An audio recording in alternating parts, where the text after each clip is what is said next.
August వచ్చినప్పటి నుండి ఒక్కో రోజు గడుస్తున్న కొద్దీ అల్లు అర్జున్ నటించిన పుష్ప సీక్వెల్ ని కలవరించే వారి సంఖ్య పెరుగుతోంది. పాన్ ఇండియన్ రేంజ్ లో 1000 కోట్లు సాధించగల సత్తా ఉన్న సినిమాని ఈ నెల మిస్ అయిందని మాట్లాడుకుంటున్నారు. మరి వస్తున్న సినిమాల్లో అయినా కలెక్షన్లు కొల్లగొట్టే సినిమాలు ఏమున్నాయో అని డిస్కస్ చేసుకుంటున్నారు జనం. పుష్ప 2 జస్ట్ అలా డేట్ ని వద్దనుకుందో లేదో చకచక ఆ డేట్ ని కబ్జా చేసేశాయి మిగిలిన సినిమాలు. ఈ శుక్రవారం చెప్పుకోదగ్గ సినిమాలు లేవు. వచ్చేవారం కూడా కమిటీ కుర్రోళ్లు తప్ప పెద్దగా మాట్లాడుకోదగ్గ మూవీస్ లేవు.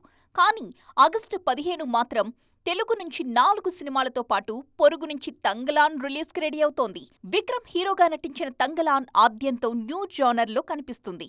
ఈ తరహా సబ్జెక్టులు ప్రేక్షకులకు కనెక్ట్ అయితే కోట్లు కురవడం ఖాయం.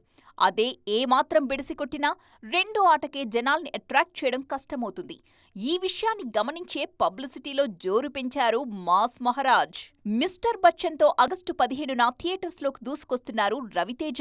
హరీష్ డైరెక్షన్లో రవితేజ చేస్తున్న సినిమా అనగానే బిజినెస్ సర్కిల్స్లో కూడా మంచి క్రేజ్ వచ్చింది. ఈ క్రేజ్ థియేటర్స్లో రిఫ్లెక్ట్ కావాలని కోరుకుంటున్నారు మేకర్స్. ఇటు Ismart positive vibes double Ismart కి విజిటింగ్ కార్డ్లా ఉపయోగపడతాయన్నది పోరి అండ్ రామ్ కాన్ఫిడెన్స్. నైజాం ఎగ్జిబిటర్ల ఇష్యూ క్లియర్ అయితే డబుల్ ఇస్మార్ట్ కి పెద్ద రిలీఫ్ దొరికినట్టే.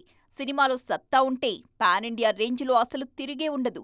ఆ నెక్స్ట్ వీక్ కూడా థియేటర్స్లో సినిమాలు లేవు కాబట్టి కలెక్షన్స్ కొల్లగొట్టొచ్చు అన్న ధీమా కనిపిస్తోంది పూరిలో. ఈ సినిమాలన్నీ థియేటర్లను ఖాళీ చేసేశాక మంత్ ఎండింగ్లో ఫ్రెష్గా పలకరించడానికి రెడీ అవుతున్నారు నాని.